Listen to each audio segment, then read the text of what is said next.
Is that making any difference? It is? Yes. Okay. All right, we'll take our masks off when we talk.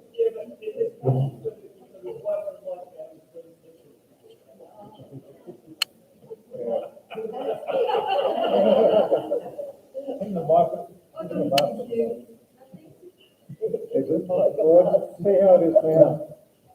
Is that any better? No. Yeah, it's Margot, Kerry, behind the bar. All right, guys, well, I might just speak in a loud voice, just while we get started. Can you hear me even with my mask on? Okay. Well, welcome to our Meet the Candidates Forum tonight. Thank you all for coming out. I do have one from Team Kinston, which is for their entire team. They won't be attending tonight. Over the past week, I've received 4 different reasons why they will not be attending. The most recent ones are, the Mayor said she was attending a regular council briefing at 5 p.m. today. I do note that the Deputy Mayor, Lisa Intamin, is here, even though. And finally, the other reason most recently given, the Mayor has said that as long as there are COVID cases in the Hastings, her team will not support public gatherings. Now, I did check with New South Wales Health yesterday, and I received this from them. In terms of vaccinations, the Hastings is above the state average and is the highest on the North Coast. While there are currently COVID cases in our community, they are being closely monitored by New South Wales Health and are in isolation. There are no new venues of concern. Clubs are permitted to be open and gatherings are allowed. As you all may know, the Sydney lockdown ends next Monday, and we can expect a flood of tourists from Sydney in our region, and we are told to prepare for a flood of COVID cases. And this is part of living with COVID, is that we need to still be able to live our lives and get out and abide by the COVID rules. Was that off? Okay. We'll swap them over. I can shove it in. I shove it in before. Is that any better? Thank you, Terry. Saves me yelling. Now, for those who are going to be speaking, this mic moves up and down if you're a little bit shorter than me, as probably you all are. Okay, New South Wales Health said there were no new venues of concern and that the clubs are permitted to be open and gatherings are allowed. The Hastings Residents Association, whom I'm the president of, we take our advice from New South Wales Health. Now let's introduce those candidates who did want to be here tonight. Part of this forum means that we'll be giving each group of candidates, and we have 5 groups here tonight, 6 minutes to introduce themselves. They can introduce the members of their group, and they'll give you an outline of what their policies are. And then from there, we will proceed with questions and answers. Now, our first group up tonight are called Fighters for Our Region, which is led by our Deputy Mayor, Lisa Intamin. Lisa. So we're leaving mic on?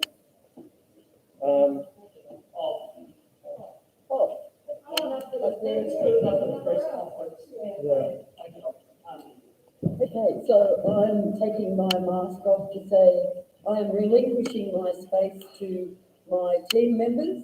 They're really able to speak on their own behalf. We're all independent thinkers, and so therefore I'll pass over to Kingsley first.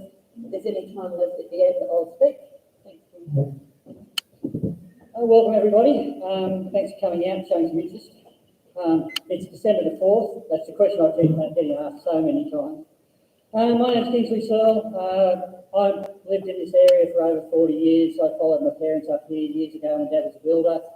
Been an electrician around town. Met my wife. We got married at Rollins Plains.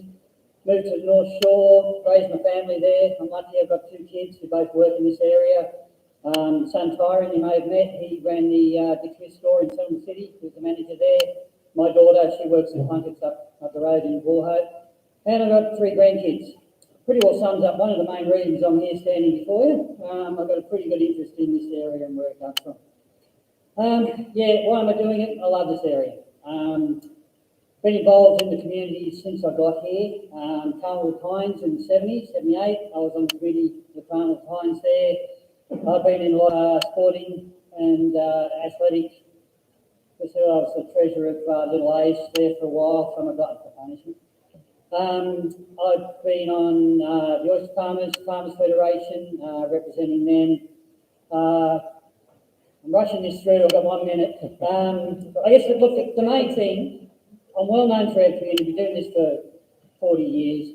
There are people in this room that know me. I'd ask you to go out, find out who I am, same with all the candidates here. Get it from someone on the ground rather than me. I reckon I'm great. I'm not going to tell you I'm bad, so does everybody, okay? But go out, I'll stand by my reputation, what I've been doing in the community for 40 years. We've got a website, it's pretty cool, have a look at that, it's got all the details. I'll leave it there and the others get on. Thanks.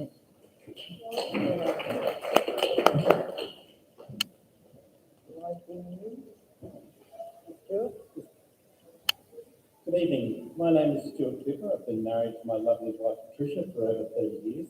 I'm living in Mankato. I have a business background, having been a certified practicing accountant for over 25 years, specialised in project management for 20 and been running my own companies for over 17. I'm now semi-retired and have concentrated on giving back to the local community. As a founding member of Saving Lake Caddo, we are focused on fighting for our local residents' issues, such as the Lake and Houston Mitchell Drive intersection with Pacific Highway. I'm also a member of the Lake Caddo Council and Community Action Team. I decided to run for council to try and improve council's transparency and communications, bring a focus on infrastructure ahead of development, and to give a voice to areas outside the authority that don't always get priority. Thank you. Well done.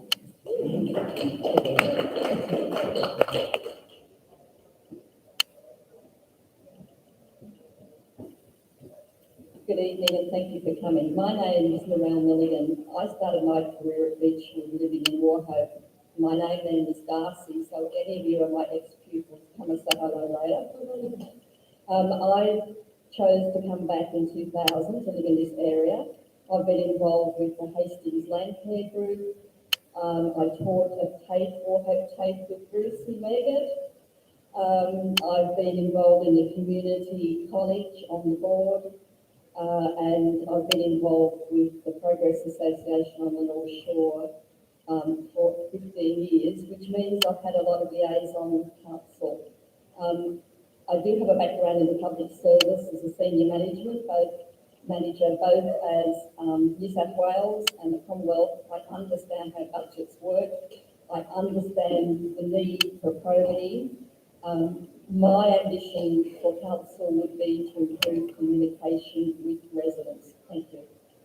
Thank you.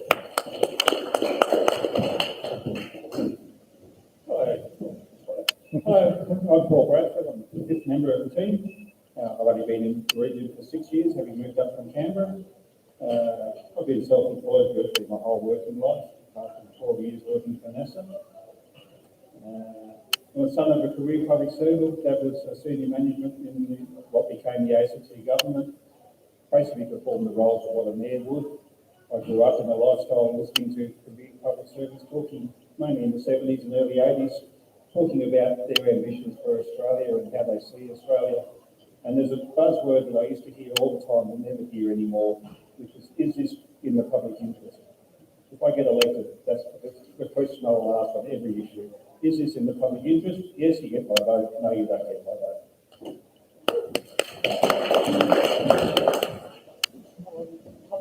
One minute. 1 minute? Fantastic.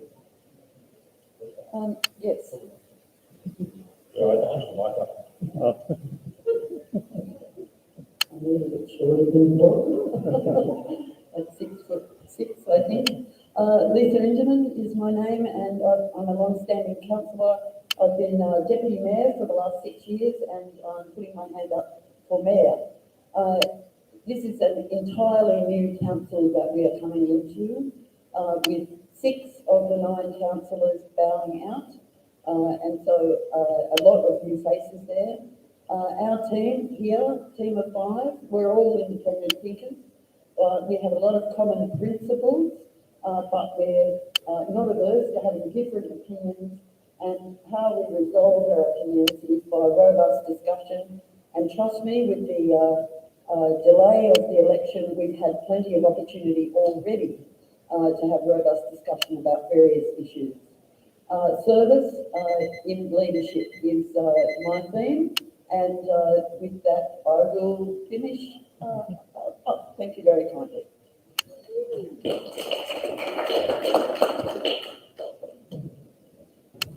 Thank you, Lisa. Before I go on, if anyone needs a glass of water, there are jugs and glasses up on the bar behind you. The next team we'll be hearing from is the Greens.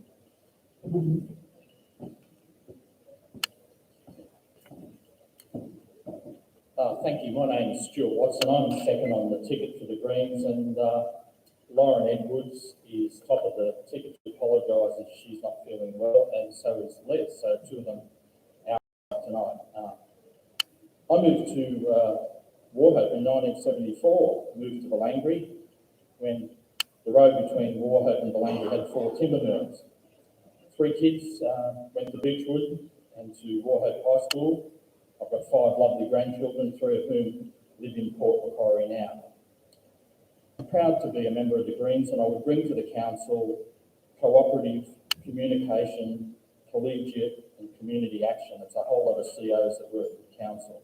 My community involvement in the past has been with the Hastings Valley Motorcycle Club, been a foundation member of 2-Way FM, which is still great and running in Wauchope, foundation member of the Mountain Bike Club, a long-standing member of Port Macquarie Yacht Club, a foundation member of Climate Change Australia Hastings branch, which has done great work, and a foundation member of Energy Forever, which is a community power agency, which is now looking at supporting community batteries and community solar in Port Macquarie with, I hope, the support of Hastings Council. I worked for 25 years for Essential Energy, and after that I started Wauchope Solar. Wauchope Solar was sold 3 years ago and is now still a successful business installing renewable energy and employing about 7 people in Wauchope. I've got an Electronics and Communications Engineering Certificate, a graduate diploma in Business Management. I'm a foundation member of the Solar Energy Industry Association, and I've worked on Council Committee's Sustainability Working Group for 3 years, and look forward to bringing to Council what another 46 councillors have in New South Wales, Greens councillors, that can bring sustainability and action on climate change. Thank you.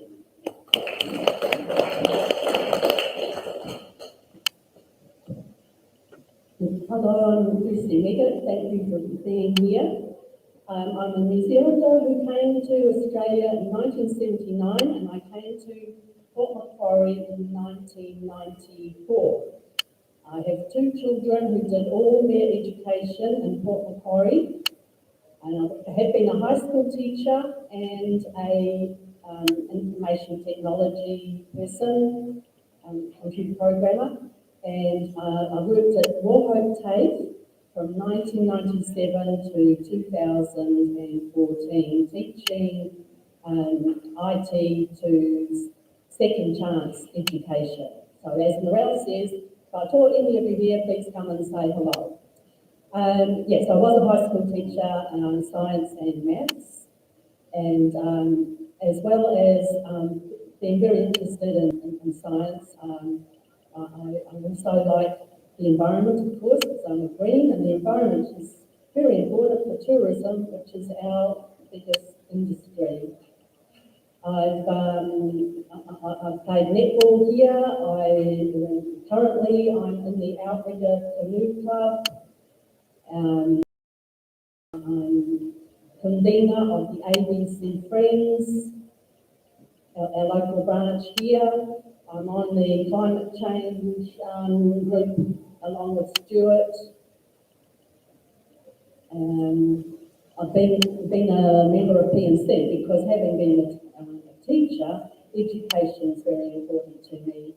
Another thing that the Greens are hoping to do something positive is towards affordable housing, because everywhere you go, you hear about how it's impossible to find a rental and the prices are going up and people in Sydney are buying off the internet without even coming to look. And you know, it's a huge crisis, and we're not the only place with this crisis. And the Greens very much want to see ordinary people have a better chance of getting a place to live. But we can't just build anywhere. The environment, as I say, the environment is something to look after, because, you know, the koalas, for instance, fancy, you know, the koalas are in danger. Imagine that, the mid-north coast might end up with no koalas. So obviously the Greens worry about those issues. Thank you very much. Thank you for coming out tonight. And I'm number 3 on the Greens ticket. Thank you.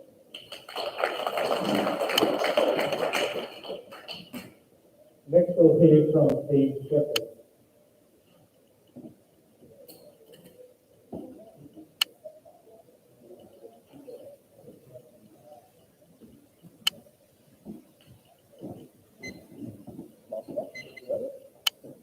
Yeah, you can speak. Hi guys, how are you tonight? My name is Ethan Francis. I lived in Portland Pro since I was 15, and I am currently completing a Bachelor of Environmental Science and Management at CSU. I believe I am running on King Shepherd's ticket because I believe that the Hastings area can be a keystone town or keystone area for sustainable development and progress along the North Coast and in Australia. I believe that actions speak louder than words, and that I also believe that community engagement is extremely important. And this is a good form of community engagement, so glad you're all tonight. And yeah, so hope all of your answers are given to you. Hope all of your questions are answered. Thank you for being here tonight.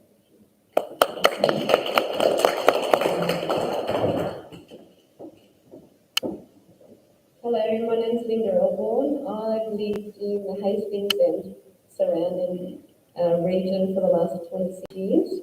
I've got 2 adult children, and they also call the Hastings home. So for me, community is very important.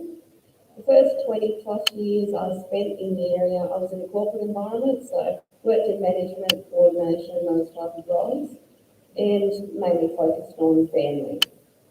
The last 5 years, I've had a career change. Obviously, the children grow up and things changed, and I've moved into the disability sector. So I've been learning and working in this area, which has opened me up to understand and just realise how many fantastic community groups that we've got, but also to gain a good understanding of a lot of the community needs. I'm Vice President of the Port Macquarie Chamber of Commerce, so I have a good understanding as well. Some of the challenges that local business face on a day-to-day, especially at the moment. My reason for wanting to run for council was in my work, especially in the disability area, I get to make a difference, and a real difference, and it's very rewarding. So for me, that next step, if I get the opportunity to be in council, hopefully I can do that on a larger scale and actually make a real difference to the community that leaves it better for my children and certainly for my grandchildren. Thanks.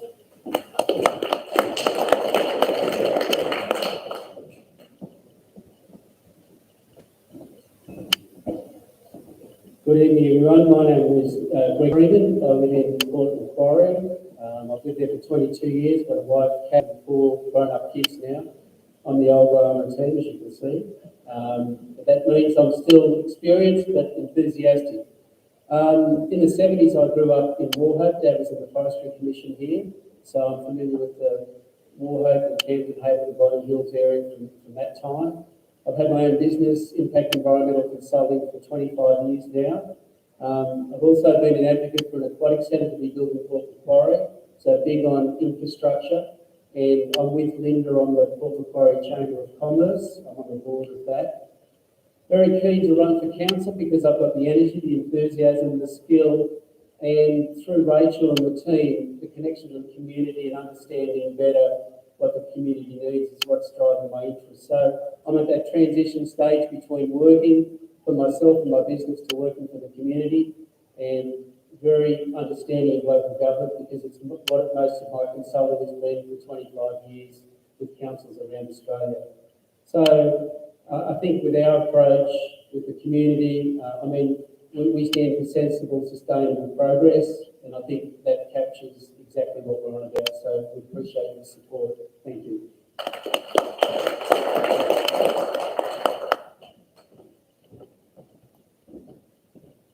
Got a minute and a half. You only left me a minute and a half. What was it, Rachel? I feel incredibly humbled to be, to have this board, Ray, Linda and Ethan thrown behind me. I think you can see that we bring a level of balance within a single group. And of course we would expect to be working alongside other councillors, and I'm really pleased to see the candidate field that we have and know that the people who couldn't make it tonight, because I think as you get to know us over the next few months, you will see our merit. And that's important. You really engage and question, get to know us is really important. So, my name's Rachel Shepherd. I'm running at the head of the ticket, an independent ticket for sensible, sustainable progress alongside Greg, Linda and Ethan. I'm also running for mayor, and that's because I do think that our community needs particular leadership in order to lead us in a different direction into the future. And that's not to say that council has done everything bad or that they've been fundamentally wrong in how they operate, but that I think we need something different. My perception is that council has been undergoing a strategic shift over the last few years, and I've been very strongly engaged to know that. To speak a bit more personally, I'm 36 years old now, not 35, it was 2 weeks ago. I grew up in Pattonborough. I played soccer for Wauchope for over a decade and played soccer for the last years. My parents were Glenn and Kathy Shepherd. Many of you might know them because they were midwives and nurses at Port Macquarie Base Hospital throughout the 1990s. I got sick of people coming and telling me that my parents had birthday babies, so don't do that. But I'm absolutely honoured to be able to be a part of this conversation with our community, and I hope that the campaign is an opportunity for a broad conversation about what our community wants and how we're going to get there, both as councillors and also community members from the Carnival.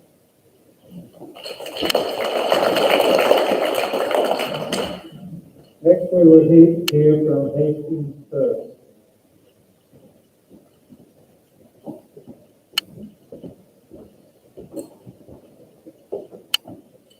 Good evening, everyone. My name is Nick James from Hastings First, commonly known as Nico, but over the past 18 years I probably haven't used my surname very often because of my work in the media. So when you get to voting day, have a look at the ballot paper, look for the exotic and exciting European name, Lipperback. That is my full name, Nick James Lipperback. So I've been in the Port Hastings area for 18 years, 11 of those at 2MCFN alongside Strawny, where we worked on the Give Me 5 for Kids campaign, raising approximately $500,000 for the Wauchope and Port hospitals. From there, went to Holiday Coast Credit Union, working with Neville Parsons, and over the last 4 years, I've been working at Radio 531, where we picked up a couple of business awards there. So, running for mayor, that is what I'm doing because of the fact I feel, and I've always felt that there's no point complaining, but better to be getting up and doing something and ensuring that your voice is heard and getting involved, because we've seen through various council meetings over many months, it's just not happening anymore, it's becoming dysfunctional. I can lead this team, whoever it may be, a combination of councillors from different groups, through my work experience, through my work in sporting groups, leading teams, coaching and selecting, from Hastings through the Mid-North Coast. I've been heavily involved in sporting, charity and business organisations over my past 18 years. Married to 2 adult kids, and Hastings First itself, there's a number of team members, 5 in total, so I'll get them all to come up one by one with a little bit of introduction of themselves, and then our policies quickly as well. So first up, our number 2, she's been on the North Shore for the past 6 years and is highly active in that community. Kerry Fox. Good evening, everyone, and thanks for your time. I'm not going to talk about myself today, because you can look at that, you can find out about that later. What I am going to talk about is what do we want our councillors to start doing. We want them to start listening to what we need. We want them to start being accountable for the decisions that need to be made. We also want them to be accountable for their behaviour in council. I think we've all seen the deplorable behaviour on the council meetings that should no longer happen. We need a code of conduct, and we need a council who's going to listen to the people and listen to all the stoppers. Very important, and have all the right facts to make the decisions. It's a tough job being a councillor, and I think Hastings First can bring those qualities. So thanks for your time.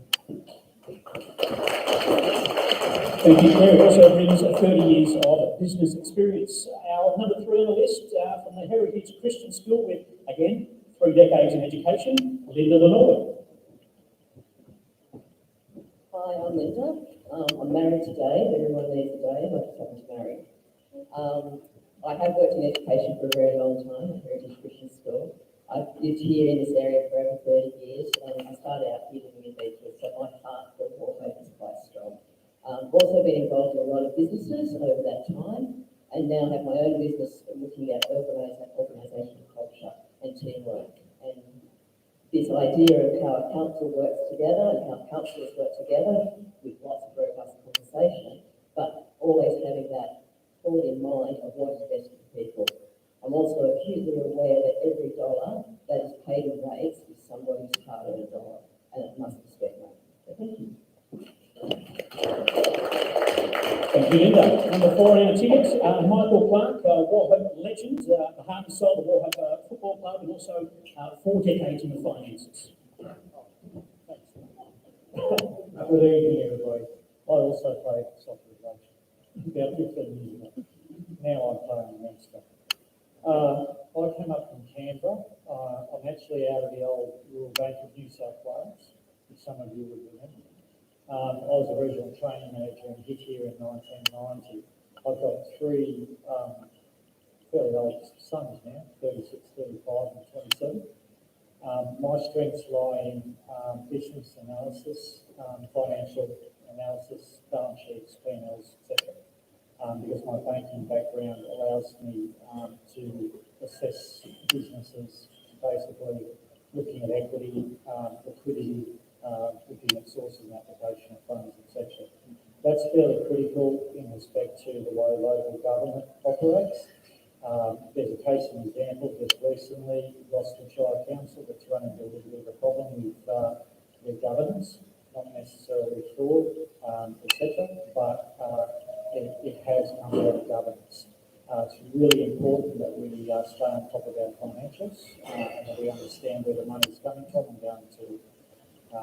The rest you'll see on my profile. Thank you. Thank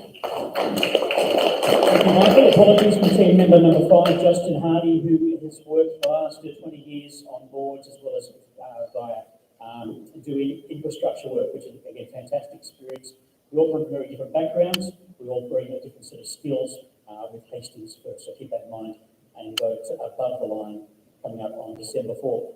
Briefly, our policies, you'll find more on the website, hastingsfirst.com.au. We're looking to develop economic hubs to create more employment opportunities. Social housing is very important to us as well. We know how people are doing it tough. I don't know why locals have to be shut out of their own area. Price increases. We want to develop a post-COVID tourist plan, improve those nasty traffic bottlenecks you get every morning and every afternoon. And we often hear from wauchope in the hinterland and the Camden Haven, they don't feel connected to Port Hastings Council, so we want to work on that as well. Thank you very much.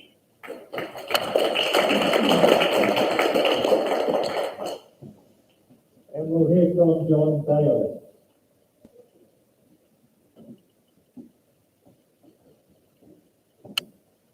Hi, my name's John Bailey.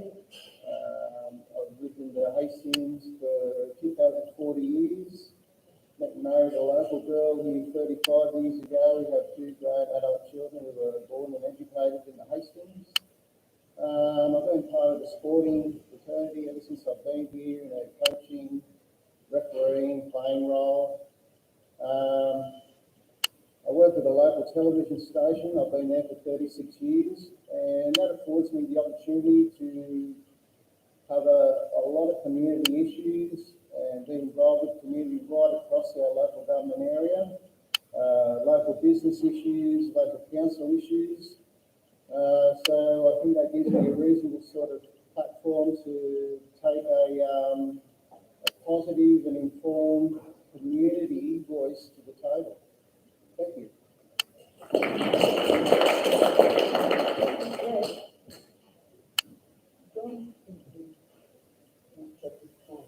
May I speak on behalf of John and voting? Excuse me, I don't agree with this. We're just providing you with more time. I may speak on behalf of John, but all you're doing is giving yourself more promotion. So I'd rather that John's done his bit, maybe you should ask John first.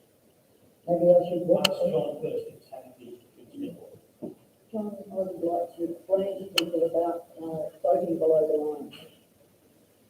Thank you, John. Thank you. I would like to congratulate John for standing as an independent candidate, an individual. He will not be given benefit of voting above the line. You will need, if you wish to vote for John, you will need to vote for 5 candidates below the line individually.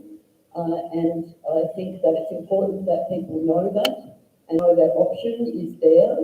And that we have courageous people like John, who is putting his hand up as an individual and not standing in a group.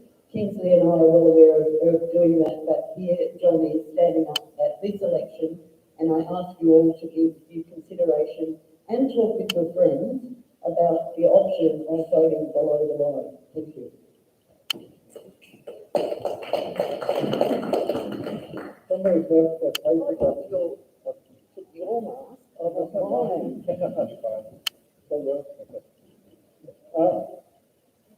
It only came to my attention yesterday that there is another candidate running who hasn't been included in our program tonight, and we don't have time to have him participate fully in answering questions. But he is here tonight. His name is Stephen Gates, and we're going to give him the opportunity to introduce himself to you now. Stephen?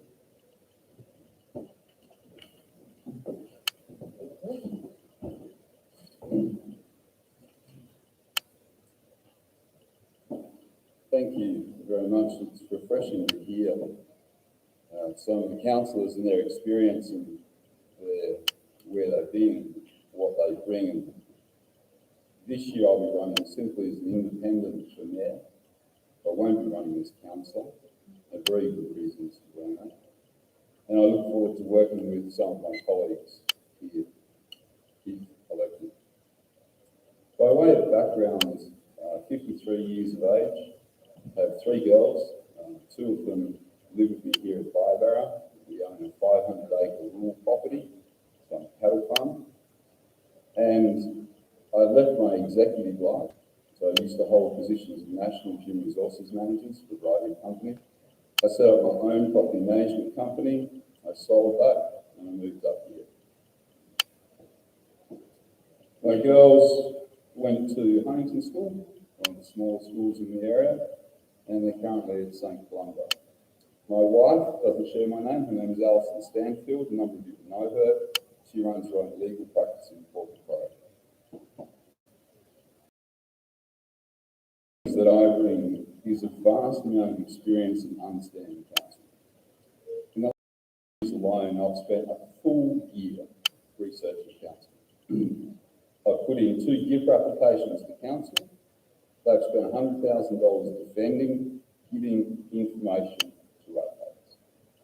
They have another 2 freedom of information applications before them now.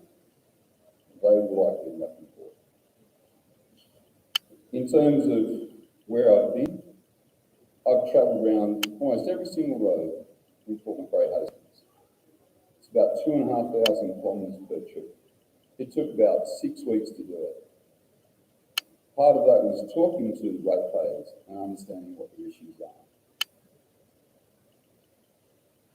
We've probably read 30,000 pages of council documents, from council annual reports back to 97, every single meeting, agenda and attachments since 2011 to now. Really detailed knowledge. One of the things that we want to bring as mayor is the collective voice of not just what's perceived as a Port Macquarie council, but the rural ratepayers as well. And it's important to blend those together, to avoid the perception that funding stops at the donor.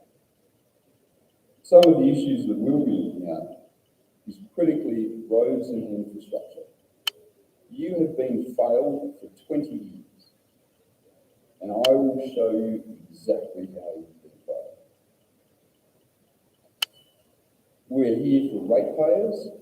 You're paying too much for your rates. You're paying too much for a housing and development application. We will show you why, and we will point that out to council. And we'll work collaboratively with the general manager. In terms of the council itself, there is no accountability. There is no transparency. What we will be doing is we'll be showing the lies, the falsehoods, and the fabrications in council. I'm a firm believer, if you don't know where you've been and you don't understand the problems, you can't fix them into the future. We'll be looking at rubbish, and we have very good personal relationships with the CEOs of a wide variety of companies that provide services to council. I'll be drawing on them in individual meetings to obtain their thoughts on what we've been improving. Importantly for business, I've seen too many impediments put in by council to establishing a business or growing a business. We need to facilitate employment, not just in Port, but the rural areas. The towns that we have, Comboyne, Longflat, Haven, all need to have a strong local economy, and council can support that. Lastly, in terms of development, I echo what my colleagues have said, and that is that the development needs to be sustainable. What I will say to you now is they are being overcharged. Council is requiring them to put in services that are not needed. They're requiring individual homeowners to put in assets which they do not need, and it's costing thousands of individuals and hundreds of thousands of developments. That needs to change. In conclusion, thank you. Again, we're serving strictly as an independent for mayor, and we believe that the independence of the mayor, unfettered by colleagues, is an important function of the council. Thank you.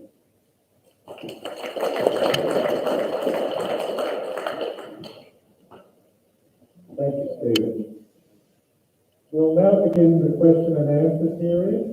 These are questions that we've received on notice from members of the community, and when we've finished those questions, we should have time for questions from the floor. Now, each group of candidates will be given 1 minute to answer the question. There isn't a great deal of time, but they'll be able to elaborate further on the website if they need to. So our first question tonight comes from Mr. Bob Preston. Is Bob here? Can you come up to the stage and answer it, please, Bob? Ask it, please.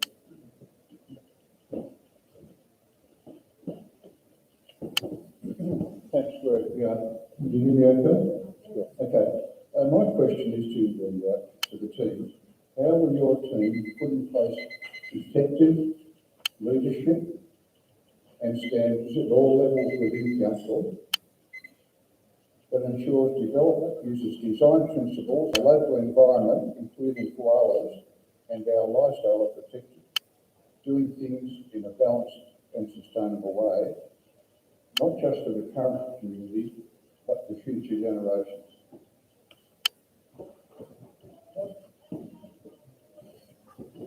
Our first group will be by the region, Lisa Implement team.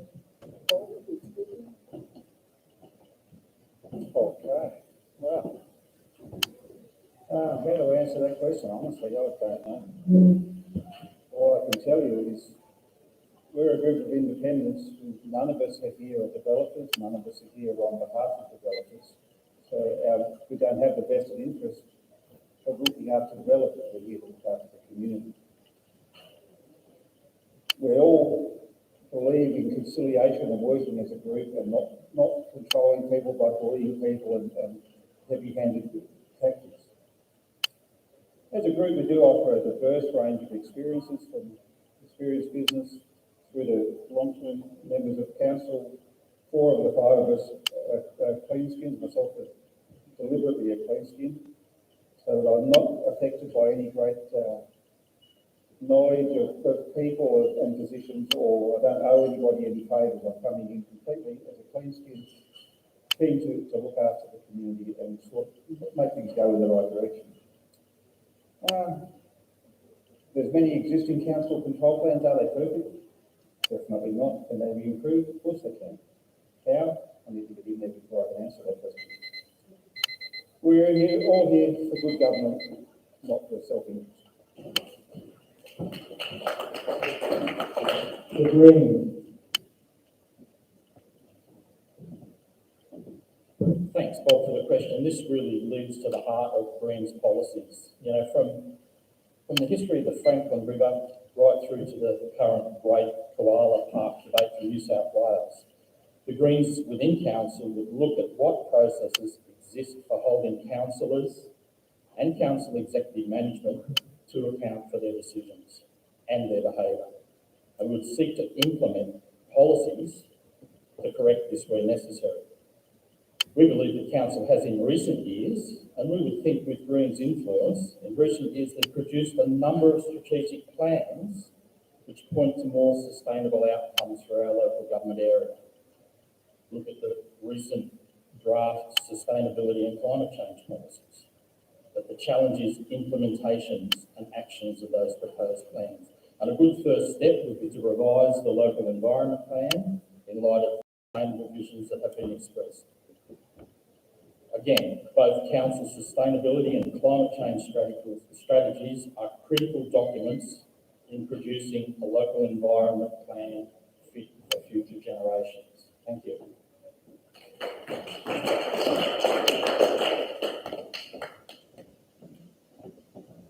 Ian Shepherd. Thanks, Rob, for that question. And it speaks to the core of our platform regarding sensible and sustainable approach to progress. And I refer to the documents that Stuart's just mentioned, the climate change and sustainability policies.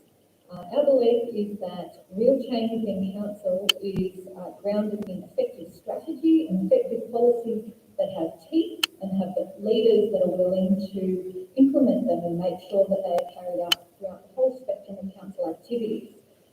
I believe tomorrow that the updated climate change and sustainability policies will actually be on public display to go to next week's council meeting. So if you want to have a sense of where all of these candidates stand on that question, I believe you can ask them what their stance are on those policies. And regarding the standing councillors, you can see how they debate these policies next week in the council meeting and how they vote. So you can know exactly where people stand and you'll know where we stand.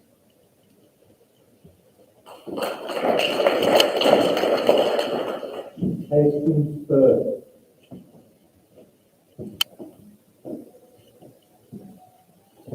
Great question, Bob, and thank you again. Good to see you.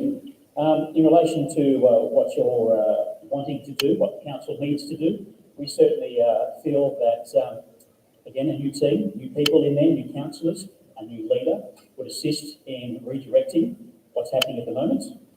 We'd like to obviously support the new CEO, who we've heard has done fantastic work so far, and has been getting rid of the riffraff as well from the office side to make sure that things continue to run smoothly. So in that respect, like all of us, we all want something that's equal in terms of what's sustainable and the progress that we need to make as a community. We know we can't stop progress, but we certainly don't want to harm what we have here in terms of great amenities. So that's something that Hastings First is right behind.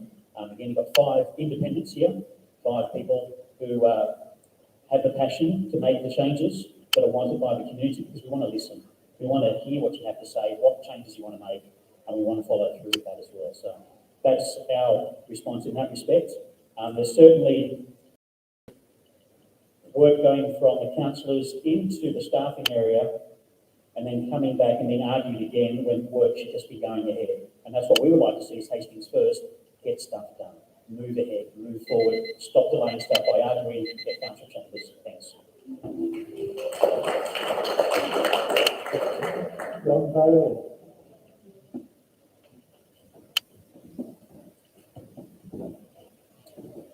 Just the first part of your question there, Bob, effective leadership and in organisations and corporations, it's all about culture. And leadership starts at the top. So Dr. Claire Allen needs to have clear objectives in place so the entire organisation knows exactly what is necessary, what's expected of them, and we head in a positive direction. As far as development and design principles, lifestyle balance and sustainability, I think we need to be careful on how we develop, where we develop, what do we want our developments to look like. There's a few particular developments, they're massive at the moment. And it makes you wonder, do we want to look like a Mount Druitt by the sea, or do we want to be a point of difference where we do sustain our lifestyle and our environment? Why can't the Hastings be a point of difference where people do want to move to for a sustainable lifestyle? Thank you.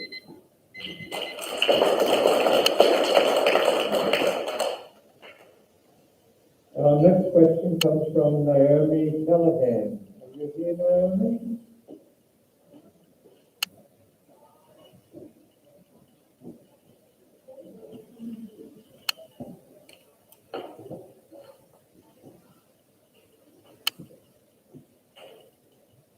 My question is, how would you ensure a transparent engagement process that generates public views and ideas, that has direct input into shaping local government action or policy, rather than simply persuading residents to accept a decision that has already been made?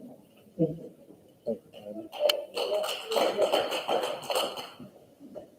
Tigers for our region, Lisa.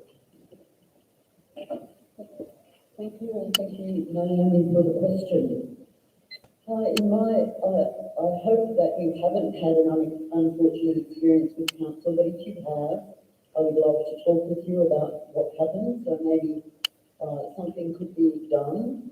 But nevertheless, as a general rule, council does indeed consult with the community in an open manner, particularly regarding strategic progress, strategic development and planning.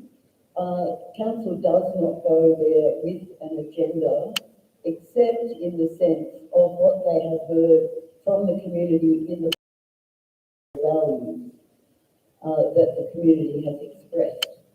There are, of course, various layers of consultation, and if it's a consultation about a specific road or development, then that's not an appropriate time to bring up big picture strategy. Our group will work towards significant improvement in terms of break down the silos within council and make sure that they've got a list for all decisions so that things aren't left behind. Thank you.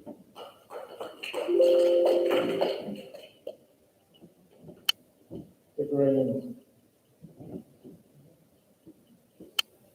So Greens have talked to Preserve the Hastings, which is a group that is worried about accountability and transparency. The public engagement process must be transparent and generate public views and ideas.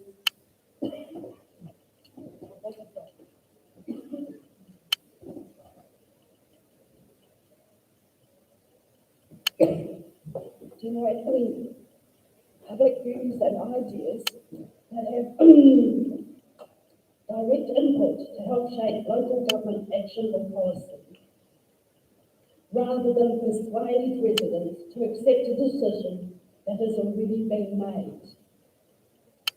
There should be greater freedom of access to council documents with greater opportunity to communicate directly with council, executive officers to receive more immediate response to resident inquiries and concerns. Yes, the Greens do think there could be improvement here.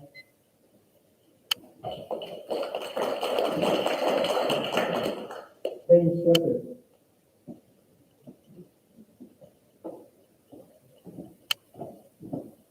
Thank you for that question.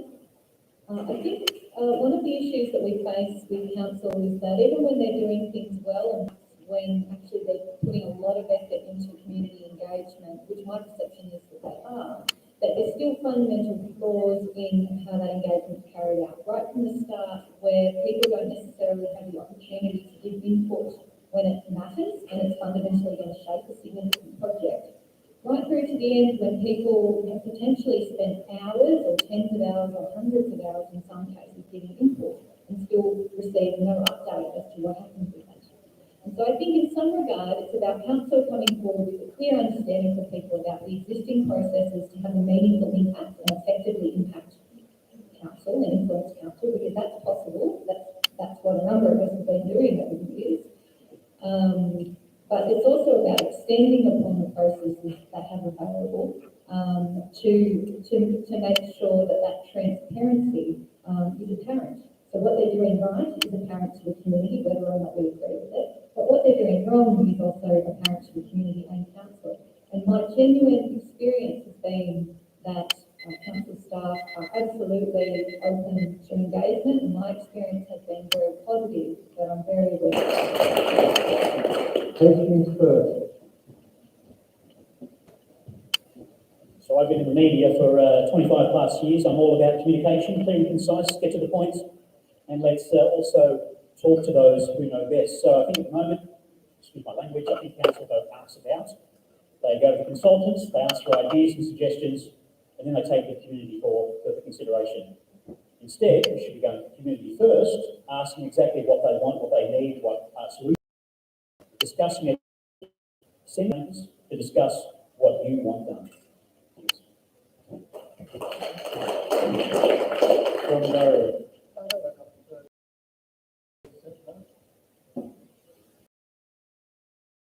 Next question comes from Mark McCormick. Is Mark here tonight? I shall ask it for him. Council currently owns Port Macquarie Airport and the Glass House. Why should council be running businesses like these when basic services like urban gathering, footpaths and roads are either non-existent or in such a poor state in many areas of the earth? Shouldn't those businesses be sold off to pay for the essential infrastructure that we so desperately need and that council is supposed to be delivering? Lisa?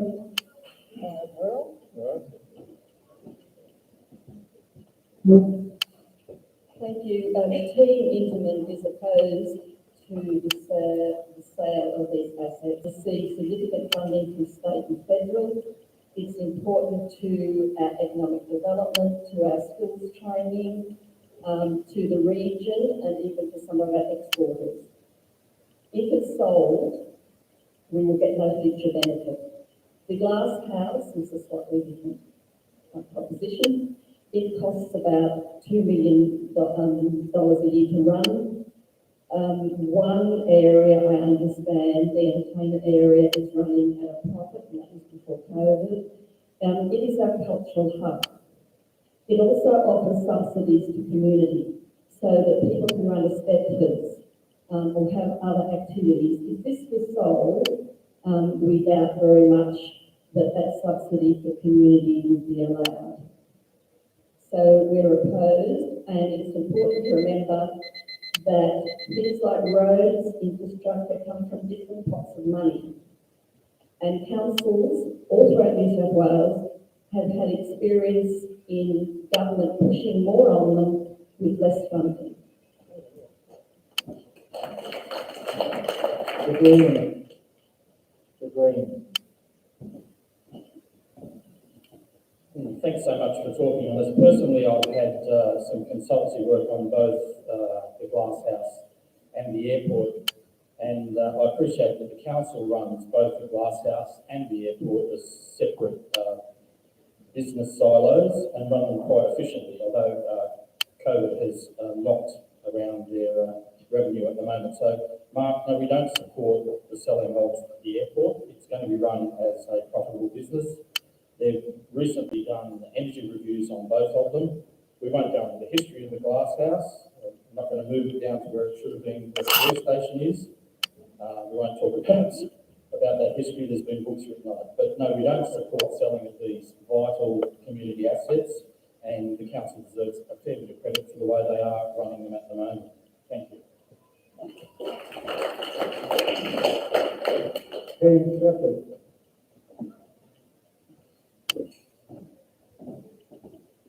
Thank you. Look, I took the opportunity today to call around some other areas like ours at Albury, Shoalhaven, Orange, on the entertainment centres, and just to work out whether they, like us, operate them by council staff, and they all do. So I think the asset ownership and the operation of the entertainment centres and the Glass House, as a case in point, is something that's a standard operation and I think should continue as an asset. And I think it's important to understand the difference between asset ownership and asset operation, because the council already owns a lot of assets that they lease out. For example, at the swimming pools, they have a subcontractor that operates it. The council owns the asset. So keeping the asset ownership is really important for the community, but the operation of it, if there's a better way to do it or the market can provide that opportunity to operate it, that's also something council should look at. Keep in mind, last year, I think council sold the whole crematorium off, probably because there was another market out there that could take it. And last month, Coffs Harbour sold its airport for 50 years. So it could be happening in the region.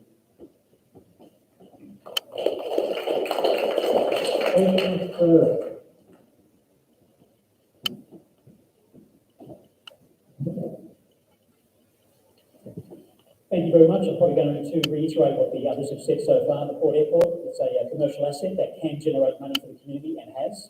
The Glass House is struggling, but there is a plan, in fact, that we support, that council has developed to ensure that it can work towards making some money down the track. We do not sell these type of assets off because, you know, a private operator would be substantially increasing the cost to the local community. So Hastings First says keep the airport, keep the Glass House. John Bailey.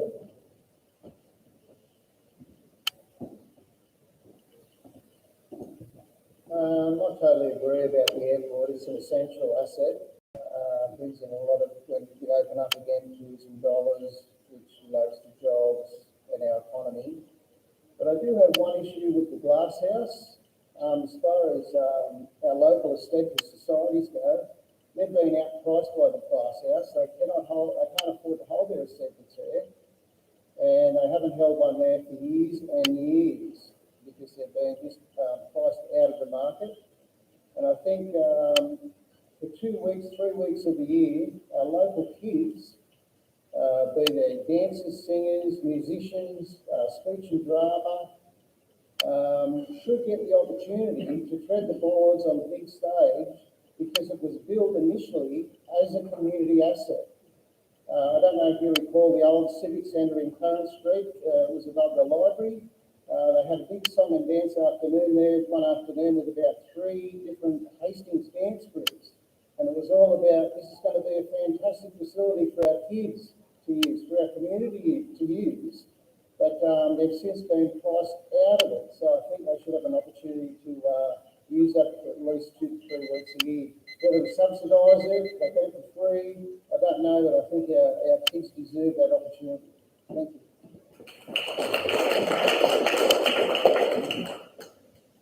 Our next question is from Phil Lloyd.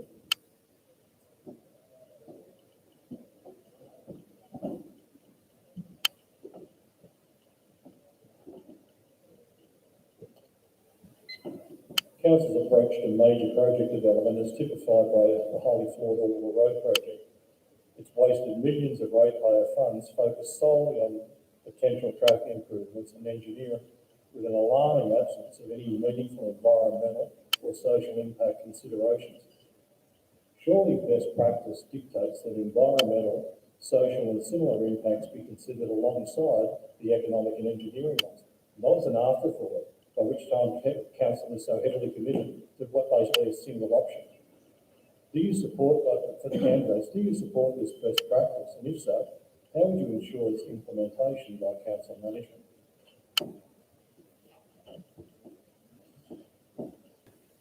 Favour to our region. Do it.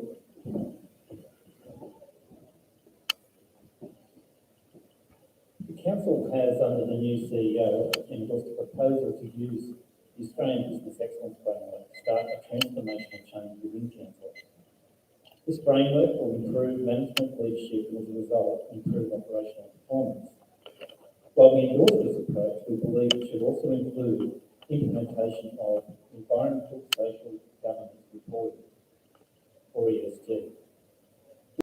Reporting can then impact on policy creation, strategy development, decision-making, and also allow for transparent communication with ratepayers and other stakeholders.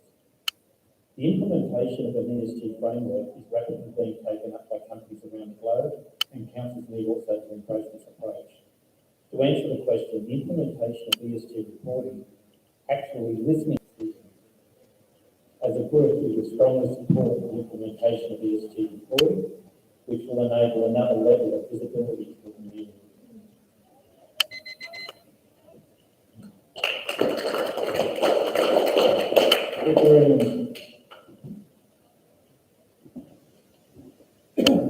Yes, thanks again. And this response comes from Les Mitchell, so I'm just reading documents from Les, and thanks, Phil, for the question. The Greens have always held the position that environmental and social impacts be at the forefront of any decision about new developments. End point. We believe that the money spent on the Orbital Road project, a lot of it has been wasted and paid unnecessarily to consultants who didn't take in consideration of the environmental concerns. And myself personally on the Transport Committee was horrified that active transport and public transport wasn't included in the consultant's report.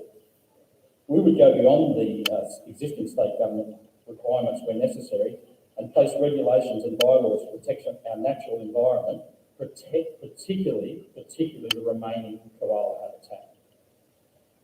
Look to portion 147, guys. In assessing the social impacts of new residential developments, we will ensure an adequate supply of social and affordable accommodation. We believe this is of paramount importance. Thank you.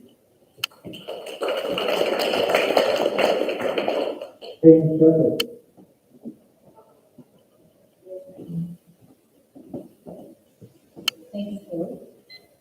Our team is fundamentally committed to ensuring that a triple financial, economic and social sustainability is applied across council operations, and that very much applies in this case. So the short answer is yes.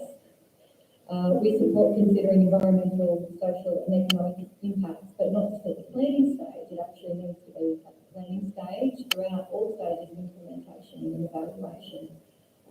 Stuart raised an excellent point about council already adopting or endorsing the Australian Business Excellence Framework as a way that this can possibly be brought out, and I highly encourage you to look at the climate change and sustainability policies, which I think married with the Australian Business Excellence Framework to produce exactly the results that you're looking for, and I think a lot of our community are looking for in pursuing sustainable development. But not just development, across all of council's projects.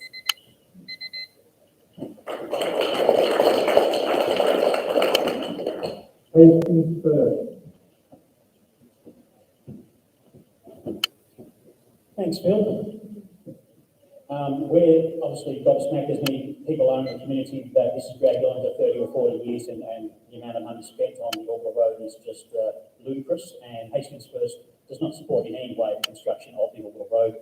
There is time has come and gone with that particular project. and we need to move on from that. But we do support, you pretty much answered the question, in the question, the best practice is that environmental and social impacts be considered in the early stages of project development, end of story, and we measure it by the final outcome of that project. So it's something that, again, we need to work with the community, end of story, people affected, people being told their homes are going to be sold to make way for the Orbital Road is, again, just insane. So it's something that we certainly will not agree with.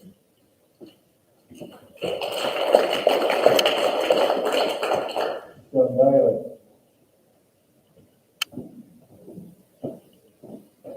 Thanks, Phil. I think that question, it all comes back to strategic planning and future-proofing our area, which has been sadly lacking from previous councils. Obviously, environmental concerns and consulting with the community is a major thing, but we do need to look at future road corridors now before we start developing on those pieces of land. We need to get strategic planning and future-proofing issues in place now before we end up in a huge mess in 30, 40 years' time.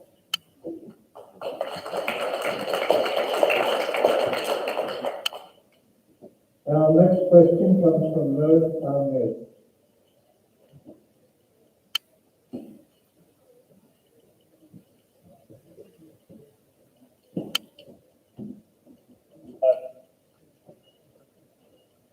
So the King Creek Road, Oxley Highway intersection, it's pretty much acknowledged as being very unsafe. Yet council has been unsuccessful in getting the state government to fully fund any proposed roundabout, which is a solution from our quite heavily attended meeting in May. So as King Creek Road is a council road, would you support at least funding some preliminary or preliminary engineering study so that Transport New South Wales can actually finally get on and do something about the intersection?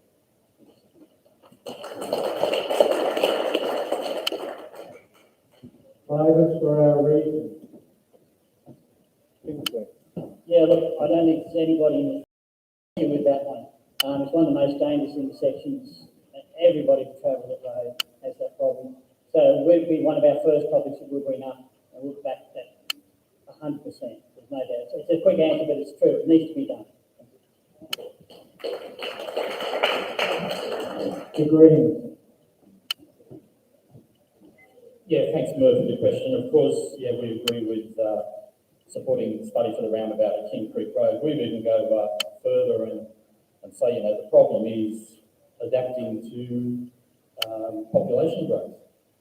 It's the elephant in the room. We talk about sustainable development, but it really is a bit of an oxymoron. You know, we've got to talk about how much population we can support. We've got a massive conurbation happening between the Camden Haven to Port Macquarie, right through from Port Macquarie through to Wauchope, now Wauchope through to Beechwood, all the King Creek area, the Sandcrops development, a massive amount of traffic. So we really need to think outside the square.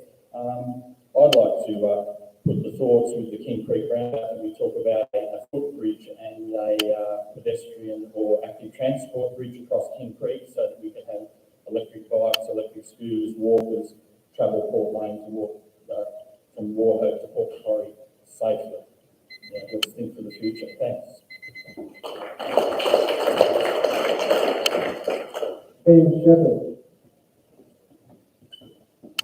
I think Stuart raised an interesting point there that if it's dangerous for cars, it's dangerous for bikes and pedestrians as well. So maybe a problem will present a solution. But this is a joint problem between obviously Council and Transport for New South Wales. There's three things we would endeavour to do. Is firstly prioritising it. As Kingsley said, we would all agree something needs to be done. It's a very dangerous intersection. The second would be the funding. It's difficult for us to know the scale of funding this would take, but I'm sure that Council could start the process off with some funding towards it. And the third most important one, I think, is advocacy. In Council, we would seek to advocate, not just politically with both state and federal members, and I understand you've had a meeting here with the state member, but also on a technical level with the Transport for New South Wales staff to understand what the barriers are. we have barriers and we've got problems right along the Oxford Highway, and this would be one of the most important I think we need to tackle. Thank you.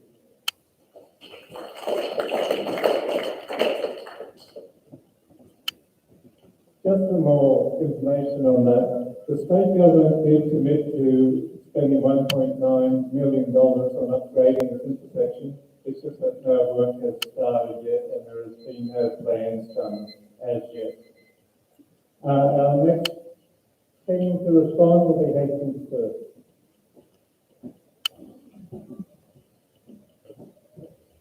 Good question. Great Road and Oxford Highway is obviously a major issue.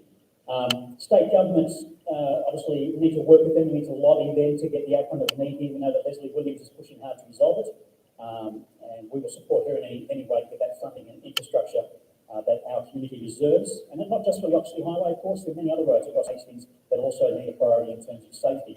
We should also remember that the boundaries will change in 2023, so not only do we work with Leslie, but we also need to keep Melinda Pavey in touch with the information as well. So when the baton is handed over, that she knows exactly what's happening there as well. So yes, we agree something needs to be done.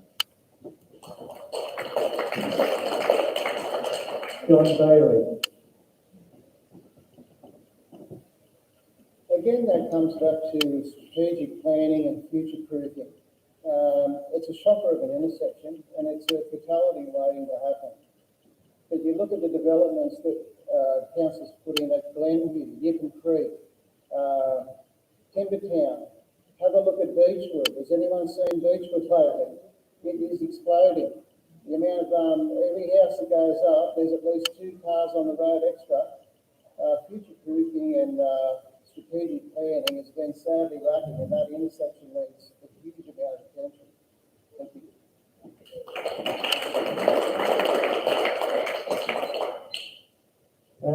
Our next question comes from Margot Pickering.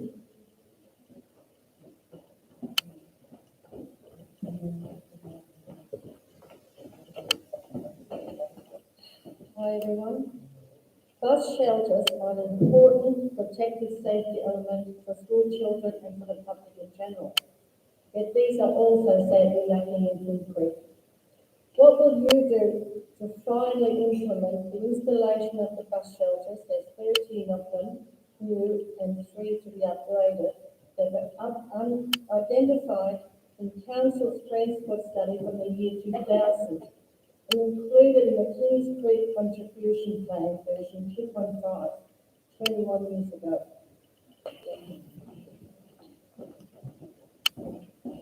Focus for our region, Lisa.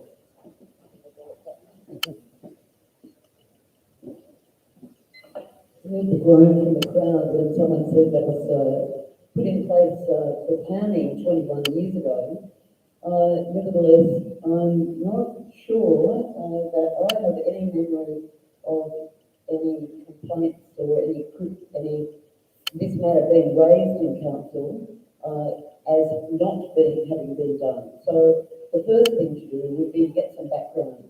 Why has this have these bus stops not been implemented? Is it a problem with busways because council has to work with them in terms of any bus routes? Is it a problem with funding? Is there some problem that we're not aware of yet? Is it that it's waiting for road upgrades? So certainly I'll undertake to look into that now before the election takes place and to find out the reasons and get back to you guys.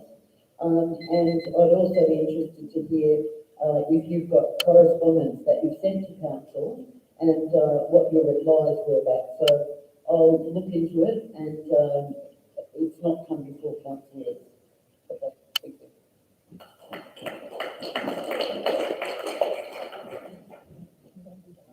The Greens. Yeah, thanks, Lisa, for information on that. The Greens are very concerned about public transport, the use of public transport, and of course, bus shelters and kids comes into this. When we look at busways, we see buses that travel between Wauchope and Port Macquarie and travelling around Port Macquarie that are primarily funded by school transport. A 60-seat Mercedes bus with 1, 2 or 0 people in it. It's not really an intelligent way of doing public transport. We would support German initiatives for on-call public transport, and this is fairly radical. A free bus travelling around Port Macquarie and a free bus between Wauchope and Port Macquarie would be a viable social initiative that would give much better bang for buck returns than people could ever imagine. Thank you. Team Shepherd.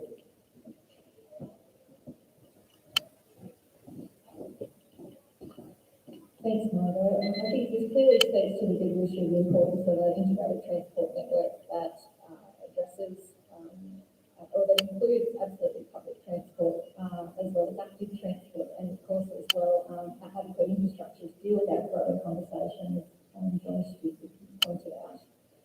In principle, we absolutely support anything that supports public transport, and bus shelters are relatively low cost. You get pretty big bang for buck in an issue like this. So I'm really keen to hear what Lisa finds out, and hopefully I'm sure she'll be happy to share that with the rest of us. And yeah, actually I think that's it. Thank you.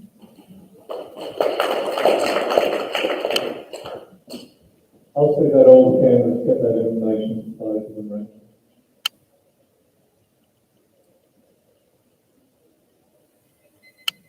Now we hear from Hastings first.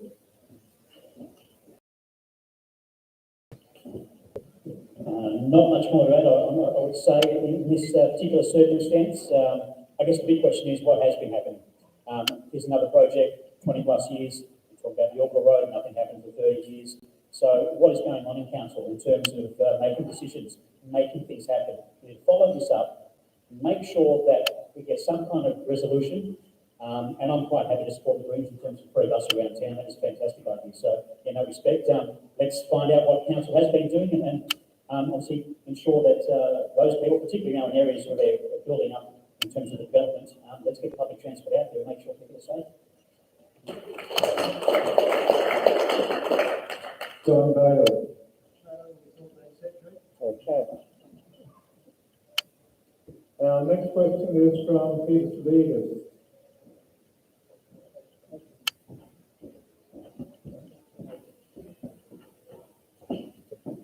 Ladies and gentlemen, candidates, by the way, I wish you all a humble process. The state government strategy of living with COVID means accepting that there may be many COVID cases in our community for some time to come, with occasional short-term lockdowns. Question: do you support people getting out and supporting local businesses and community events when medical authorities say it's safe to do so?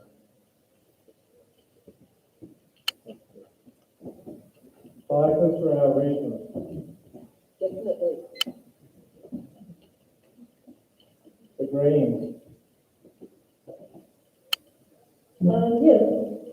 Well, I think individuals have to consider their own situation. There will be more COVID once we start getting out and about. So if you have underlying health issues, stay at home. I'm pretty healthy, so I'll be supporting local businesses.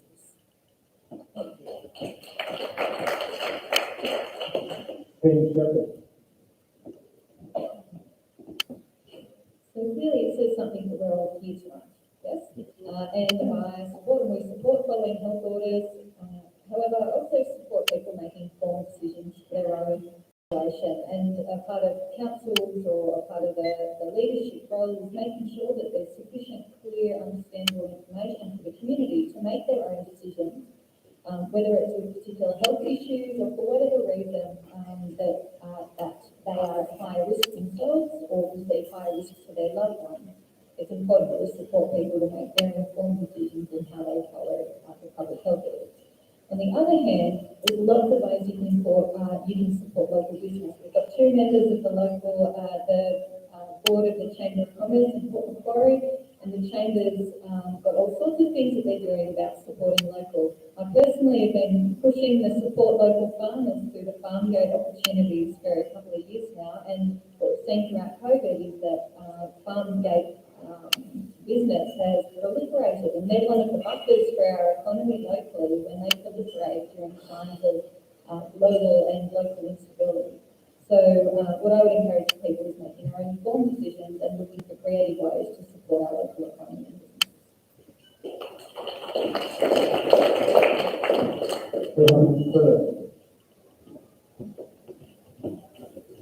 In short, yes. If you want to get out and about, see that all conditions are being ticked off, absolutely. But in saying that, if you don't feel comfortable, perhaps much like Team Pearson tonight, they weren't comfortable in coming out under these circumstances. We don't bag them for that. We just say, okay, that's fine. That's what we're going to do. I think the important part is we're talking about supporting local business, and I've heard stories that council have been during the tender process for buying, in terms of buying stuff for projects or equipment that they're not buying from the Hastings region. They're getting signage from China, they're getting tyres from Coffs Harbour. We need a policy, council, to shop local first and prioritise buying local. So in that respect, let's make sure council, even if it costs a little bit more, let's buy local, because we know that money's going back into the local community through sponsorship of sporting groups, through charity organisations. So that's another thing that council needs to look at. Even if it's a little bit more expensive, it doesn't really matter, because we know the money's still going to stay in our cycle.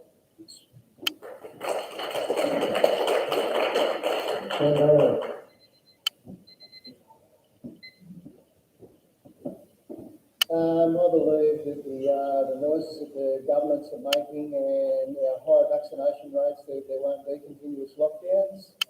But I do believe if we can support local business and our local economy in any way, shape or form, we should be doing that because that also supports our local employment, our local jobs, our local families. So, yeah, let's support local.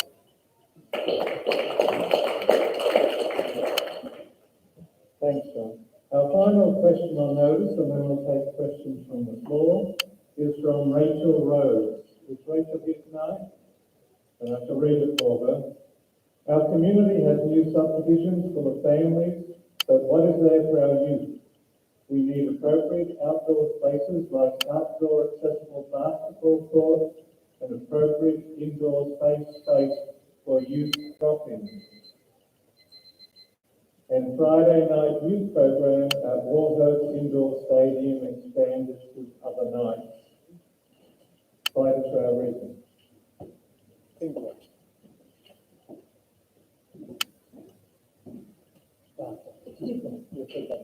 Total mental blank. Absolutely. I'll just repeat it. I'm usually not this bad in front of orders. I just want to get the detail out. Talking about new subdivisions and whether you support youth projects for improvement. Yeah, okay. Council collects Section 94 contributions when development's made. We need to look at that because it's not covering the costs of putting these in place now. The Minister has just released a paper looking at how councils can fund this. It's going to take a lot of looking at. Every council in the state, I think, is going to be looking at this because really a lot of this comes down to funding. How do you fund? And as far as council goes, I've been involved in the Food Association, all the rest of it. It's priorities, and this is a major priority. I guess this comes down to what we're talking about. Fundamentally, why do we live here? It's because it's what we love about here. All our regions are different. The thing is, this isn't a one-shot.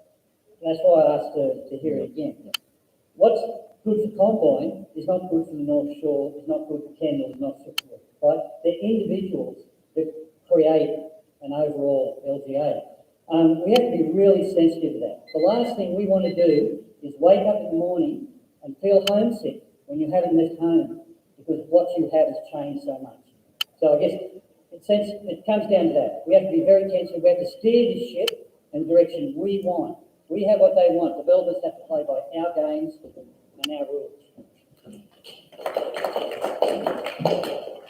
The Greens.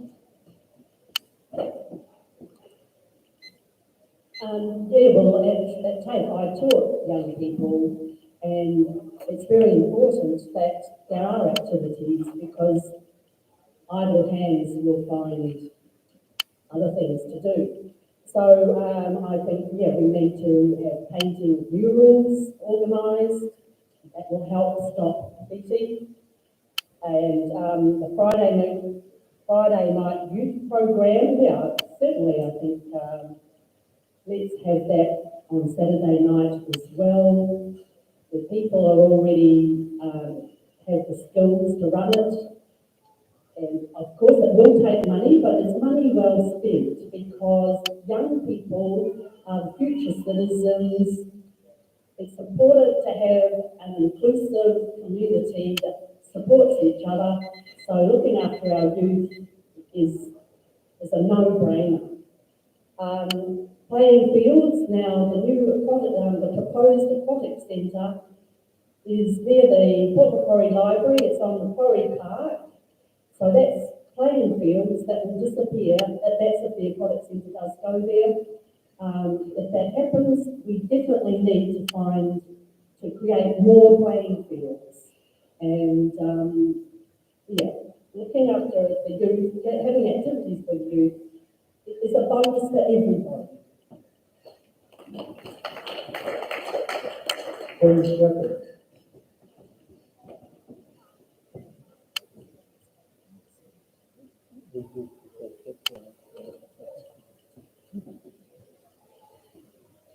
I think this comes down to the critical issue of what we're willing to pay for now for future impacts. And obviously that is applicable when we're talking about sustainable development, when we're talking about housing, when we're talking about lots of different things. But it applies here because when you look at the long-term impact, social and economic, of investing in youth wellness, it's a no-brainer. The problem is that when we talk about putting money into parks or activities or working particularly with vulnerable youth, is that it costs money up front and people just don't intrinsically see how that could relate to long-term economic outcomes, how it relates to less time off sick at work, to greater mental health and greater physical well-being, therefore less health costs and whatnot in the future. So I think a part of this process is the long-term education of the community, understanding the long-term desirable impacts of this sort of investment in our community.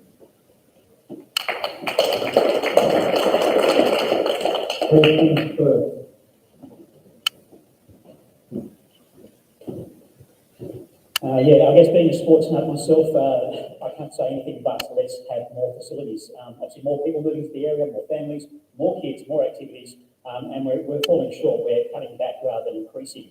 Camden Haven is desperate to get some more sporting fields. The wauchope sporting fields were announced about 4 years ago when Tuckins Lane was about to close. Council said, yep, we're doing this fantastic. Not one thing has been done over those 4 or 5 years in relation to that. That was for cricket and touch footy. We met with Merv Burke and along with the local state member at the time who were fully supportive of it. Nothing eventuated. We're still waiting on that. So extended hours for local facilities, Wauchope Indoor Stadium.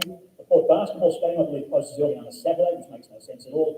And I believe PCYC will also alleviate some of that around the Hastings in terms of getting kids involved and doing something and staying out of mischief. So, yeah, fully agree that we need more to happen around the local area. But again, another case, something announced 4 years ago, not one shovel has turned up at that field to dig a hole this stage.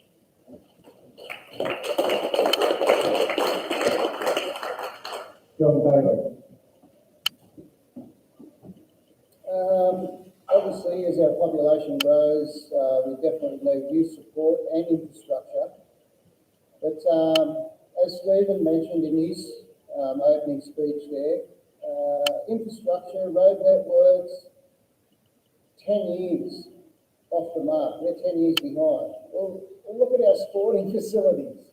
They're so far off the pace, it is unbelievable. I get around to a fair few of them. You look at Lane Lane, it is overflowing with kids on Saturday morning. They've run out of room. It's landlocked. Fairmont Gardens, junior soccer. They can't get any more kids in. We're sadly lacking in sporting infrastructure, and that is something that we really need to move forward on and quickly. Thank you. We have time for questions from the floor. Does anyone want to ask a question of the candidate? Just come up to the mic, and then we'll have you after. Just give us your name and then ask you. My name's Tom. With the economic being the way it is. Just a bit closer to the mic. Yeah, take your mask. So the first thing I see is the way that the economy is. There's a lot of just stuff going in and out of just the economy of people. I feel like we need to go more international, and I think that we need like a recycling plan and development thing for everyone to be able to expand their knowledge and share ideas more freely. And so, how are you going to help the future become the future?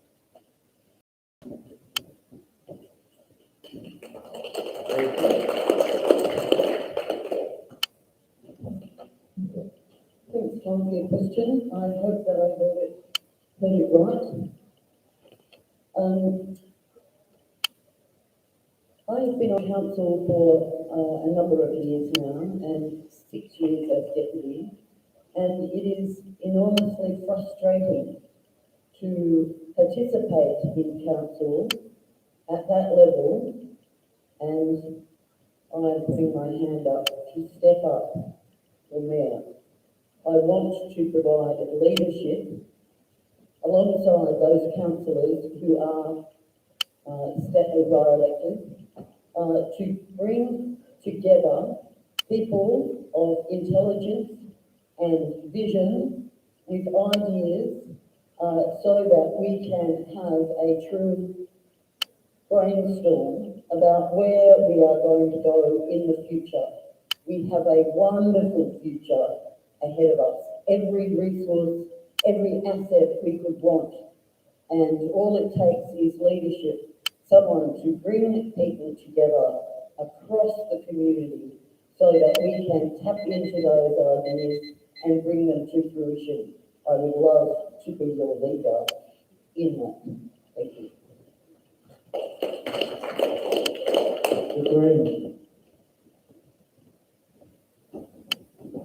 Yeah, thanks for that free question on the future. The future is now, we've all talked about it, and it's heartening for me to hear all these policies coming from all the candidates, and the one existing council that we've got here about environmental sustainability goals. The future for me personally is renewable energy. I want to see us 100% sustainable. We can do it tomorrow. The future is here now. The council, for example, could have a power purchase agreement for all its power yesterday, save $100,000 a year and have 100% renewable power off wind farms to the rest of the state. The future's about intergenerational equity between youth and the senior community we have here. That they're the sort of things that we need to think about for the future. The future's about, for me, it's about active transport. The future's about thinking about sustainability, how we can live with quality of life, not quantity of life, and that's really what the Greens are all about. In the past, handing out how to vote for Greens was like handing out diphtheria and pork priority and wauchope. People wouldn't take them, and I think it's changed now. I think the time is present for a Greens councillor to bring the future forward. Thank you.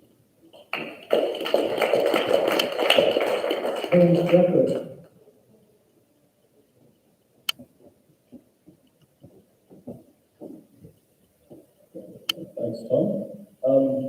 I believe that this period is laying the groundwork for the future, and that we are the future.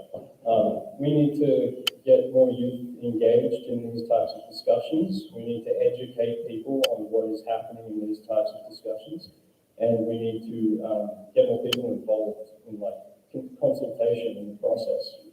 There's already frameworks that are out there which are able to allow councils and communities to do this.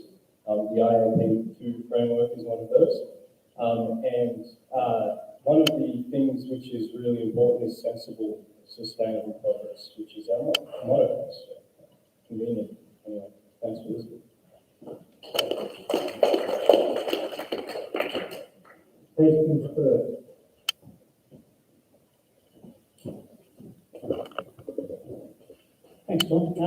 Obviously, if people aren't aware, we have a massive university, CSU. Ethan indicated, of course, it's the youth that are going to take us forward. And we need to work closer with CSU Council to ensure that we get those new ideas. We provide whatever it is to generate more business in the local area, whether it's developing economic or community hubs, and drawing new business to also come in with and use those new ideas, stuff that we don't have, stuff that we never thought of before, and bring it forward. But yeah, work with CSU, that's the way to go at this stage. There's no doubt about that. We've got to work with the kids in the local area. It is your future after all, once we're gone. So. John Bailey.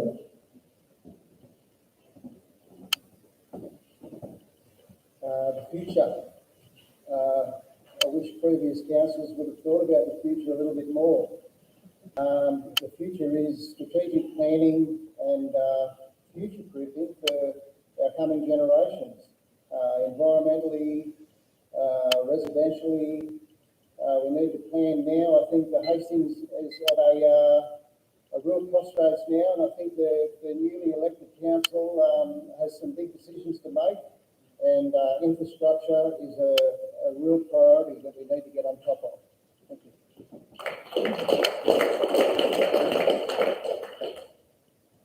Another question from the floor? Just give us your name and then ask the question, please. June Bricknell. Hi, I'm June Bricknell. With all the houses going up in Wauchope, Port and everywhere else, we have two dams. Are we going to be on water restrictions again this year? And the other thing I'd like to state is $340 million of our money is in the coffers. Why aren't the council spending it on what we need, like potholes for a start? That ugly looking rusty bucket that's down here in River Road. The other stuff's nice, that is ugly. Thank you. Lisa?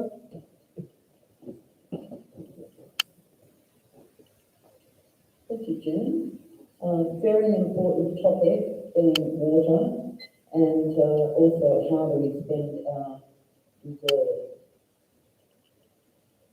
A large part of the reserves that we hold are committed to and cannot be used for anything other than upgrading our water storage and water sourcing and water treatment. So of the $324, I think it is, $million, around about 80 of that is for water. There is also reserves for waste, sewage, stormwater, developer contributions, and etc. This has been a struggle to get the answers out of staff as to exactly where that money is to be spent, but or can be spent. That's the truth. Where can it be spent? Because there are limitations. There are legal limitations. I would ask you to watch this space in the next, hopefully it will come out in the next 2 months, as to exactly how we may legally be entitled to spend that money. But rest assured, Council is on top of it in terms of water supply at the moment. What happens in the future is where we need leaders to be looking at these matters going forward. Thank you.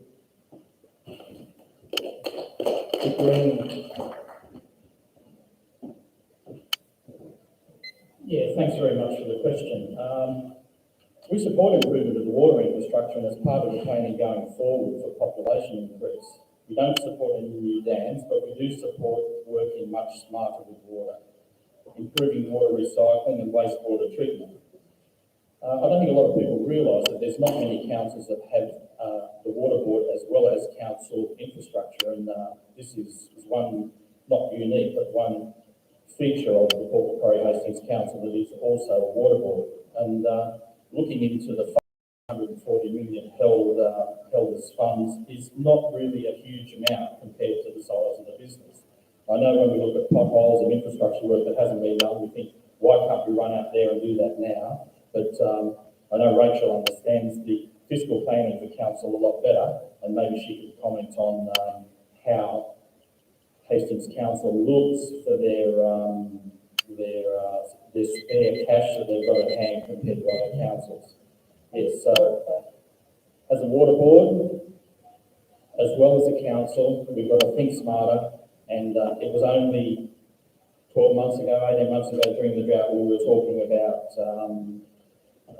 desalination plants. So yes, we've got to have enough water to support our population, and we look forward to some smart ways of helping. Thank you.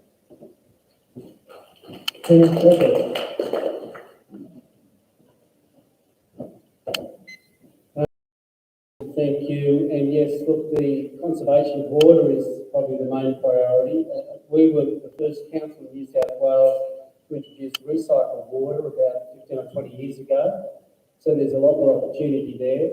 But of the $340 million council has set aside, 80% of that relates to waste, water and sewer. And that was, if you look at your rates notice, you'll see water, waste and sewer charges. That's different to your rates. It's a charge. So the council is obliged by the government to spend it on that infrastructure. So the sort of money they've got set aside, Trump's sewage treatment plant, 60 million, Quarra Dam water treatment, 80 million, construction of the northern and southern arm trunk mains, 36 million, blah, blah, blah. So 226 million of that goes to water and sewer, and about 30 million over the next 5 years is to waste management. So that money, the vast majority of it, 80% is committed to that. The other 20% is other infrastructure on roads and such. So it is a battle. You should read what IPART had to say yesterday about council rates, and that's another issue. Thank you. Question first.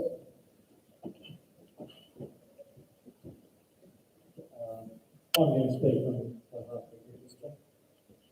I mentioned before about Gosford Shire Council and the remarkable they have.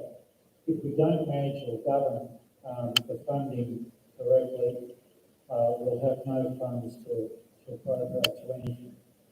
As I'll allude to what Greg said in regard to the allocations, they're there in black and white, they are allocated.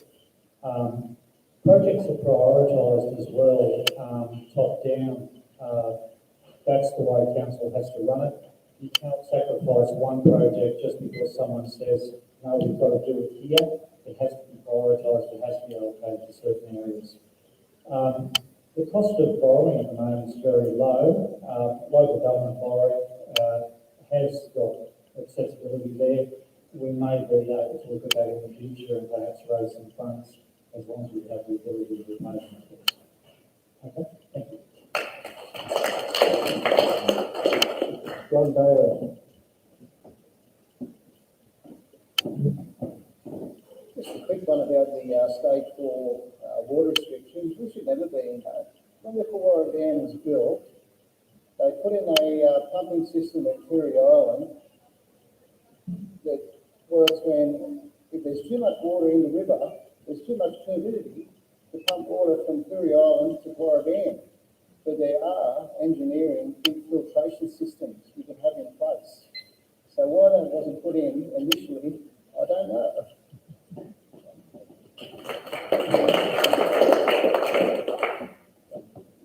Okay, we don't have time for any more questions from the floor right now. We're going to get some closing remarks from the candidates. But if you do have more questions, feel free to come up and ask them after the meeting. I'm sure they'll be more than happy to answer them or to at least get back to you via email or on Facebook.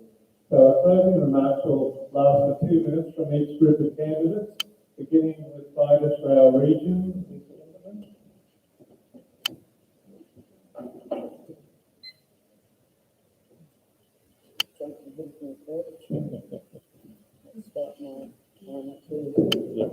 Thank you, Greg. We are a group of independents and independent thinkers. We all have different backgrounds, we all have different expertise, different skills to offer, and definitely committed to teamwork. We are, as the leader of the group and standing for now, I absolutely abhor the idea of division within our local government. This is the government closest to the people. This is where we need absolutely to be focused on teamwork, to be working together. not only within the council, amongst councillors and staff, but also out in the community and with our businesses and with our local members of parliament. We are, as a group, committed to that. As candidate for mayor, I undertake that I will work constructively with all parties across this region to build alliances so that we can develop all of the ideals that we've talked about here today. Sustainability. One of my particular focuses is manufacturing, to work with local industry so that we can develop our manufacturing sector here. In my in council, I have worked tirelessly for this community and have things that bring warmth to my heart regarding sustainability, regarding ethics within the organisation, regarding, yes, teamwork within the organisation. Words escape me to say how much I have loved and hated being in that organisation, fighting for you as a community for our path forward. I ask this time to be made your leader so I can bring people together truly effectively and not be shut out, as unfortunately has been the case. We do have a local preference policy for buying, and it is very unfortunate tonight to hear many things being said that are in fact incorrect about council. Homework is a really good thing to do. I undertake always to be honest with you, and I am plain speaking, and I look forward to serving you all further. Thank you.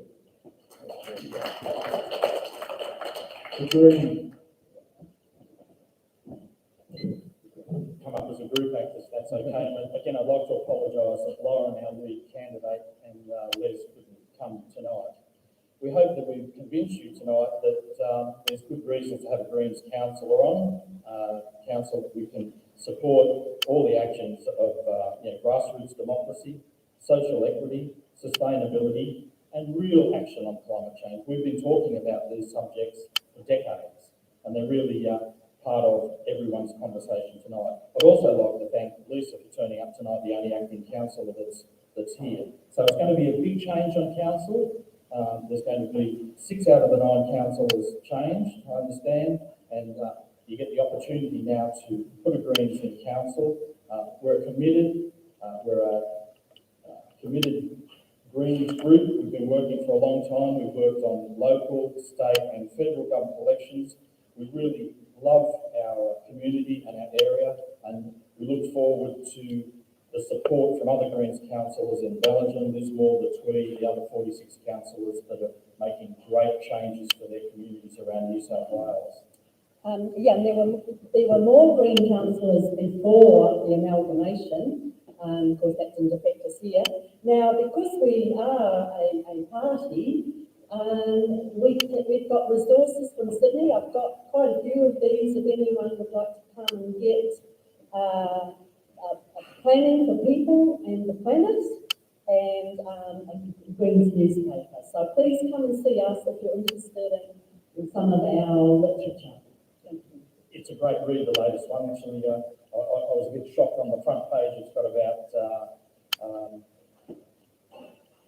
gender-free toilets, and I thought, oh no, here we go. This is a bit of a radical Greens one, but when you actually read it, it makes a heck of a lot of sense. So I urge you to take a bit of a read, give it a go. Thank you.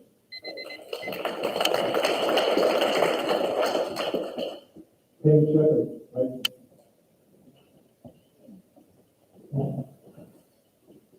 So I'll take the opportunity to briefly summarise our platform and invite you to learn more about us on our website and on Facebook.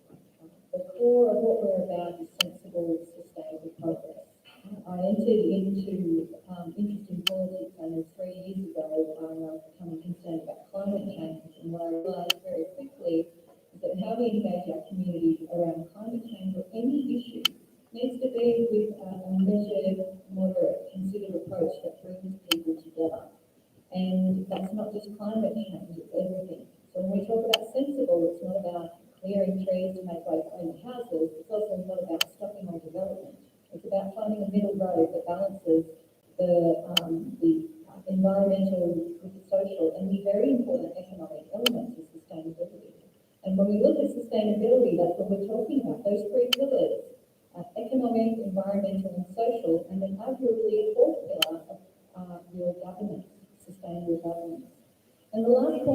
in progress. Council's current vision is a sustainable, high-quality life for all. We can't achieve that unless we're also looking at making sure we have housing, that we've got appropriate livability with adequate transport and other infrastructure to meet the needs of our community. And we can't do that if we're not fostering an economy that's compatible with a healthy environment and a safe community and a safe and healthy community for our long-term future. So I hope that you will come and find out a bit more about us, and hopefully on the basis of tonight you'll know that we come in with a lot of balance and a bit of diversity within our views as well, and I look forward to further conversations with you all into the future.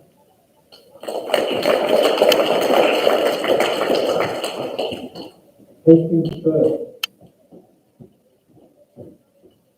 Thank you. Our motto for Hastings First has always been your voice for your community, for your future. That's exactly what we want to do. There's 5 of us.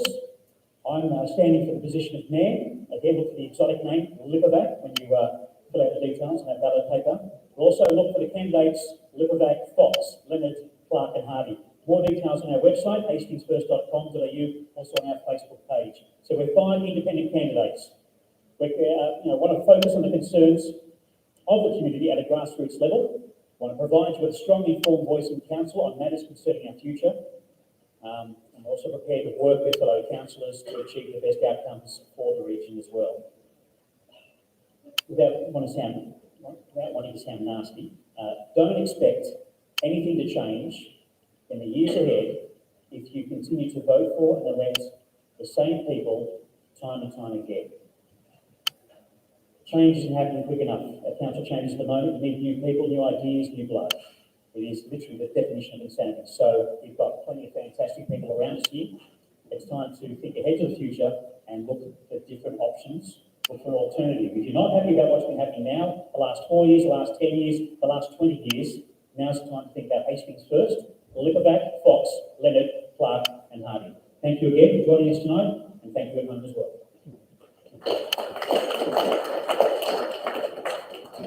John Bailey.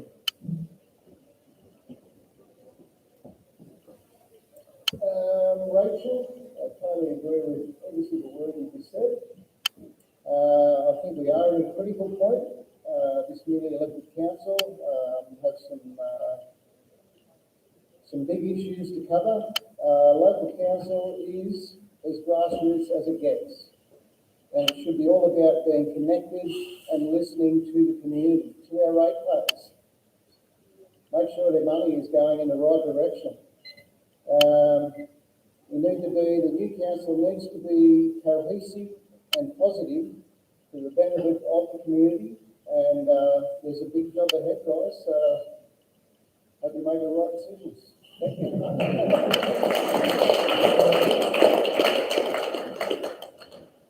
We'll hear some final words from Stephen Gates, the other council candidate who's with us here tonight. Stephen?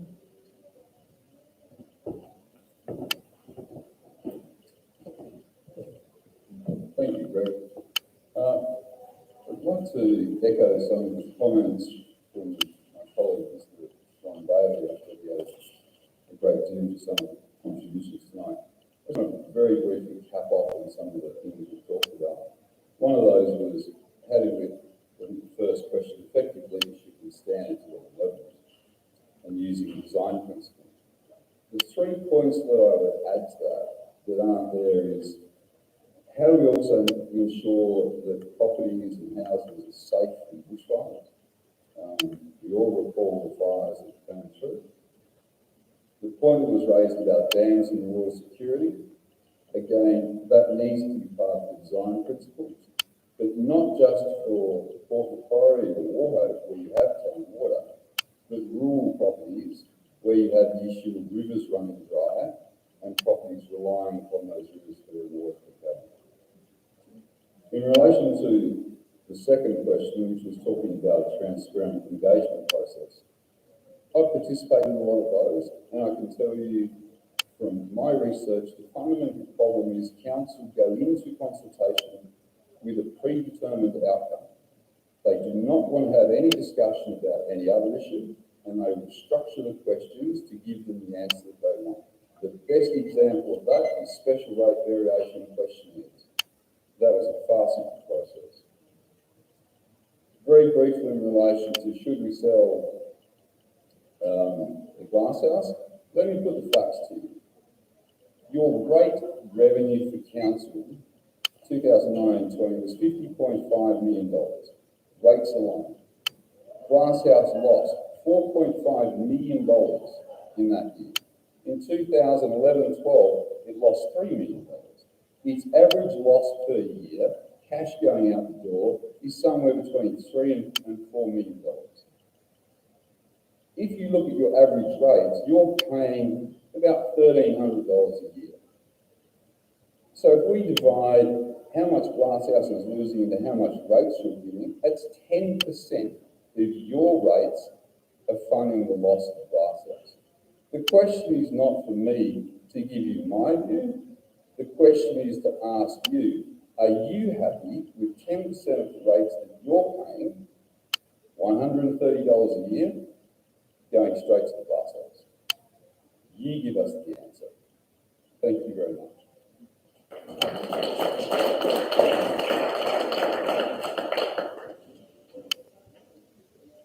If there are any more questions, please feel free to refer them to the candidates directly via their Facebook pages or their websites, or contact us at Hastings Residents Association via our Facebook page. I can also give you our email address after the meeting if you wish.